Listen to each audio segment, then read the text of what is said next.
ఒక అమ్మాయి మీద ఒక ఆంటీ కొత్త పర్ఫ్యూమ్ స్ప్రే చేసింది. ఆ సువాసన వల్ల లక్షలాది తేనెటీగలు అక్కడికి వచ్చాయి. అందరూ ప్రాణాలు కాపాడుకోవడానికి పారిపోయారు. కానీ ఆ తేనెటీగలు ఆ అమ్మాయి మీదే దాడి చేస్తూనే ఉన్నాయి. ఆమె పరుగెత్తి స్విమ్మింగ్ పూల్లోకి దూకింది. కానీ తేనెటీగలు పూల్ పైనే తిరుగుతూనే ఉన్నాయి.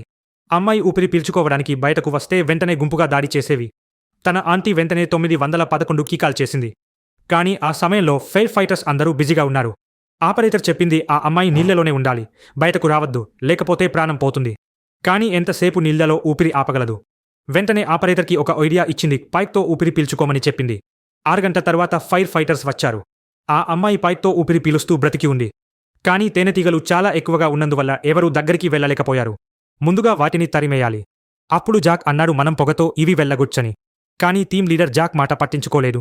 వీటిని త్వరగా పూర్తిగా చంపేయాలి, లేకపోతే మొత్తం సిటీ డేంజర్లో పడుతుంది అని అన్నారు. ఇంతలో అమ్మాయి పరిస్థితి ఇంకా దారుణంగా మారింది. తేనెటీగలు ఆమె ఊపిరి తీసుకునే పైప్లోకి కూడా రావడం మొదలుపెట్టాయి.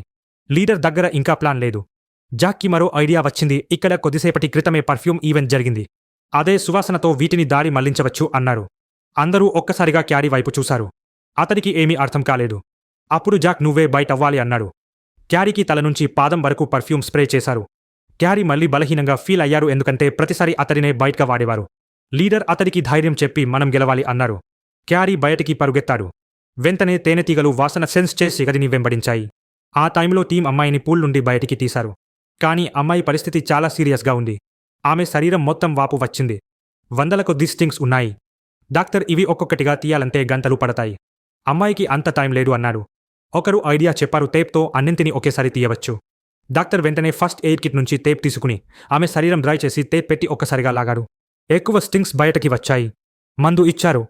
కొద్దిసేపటికి అమ్మాయి ఊపిరి, పల్స్ నార్మల్ అయ్యాయి. ఆమె ప్రాణం కాపాడబడింది. ఇంకా క్యారీ మాత్రం తేనెటీగలతో పోరాడుతూనే ఉన్నారు.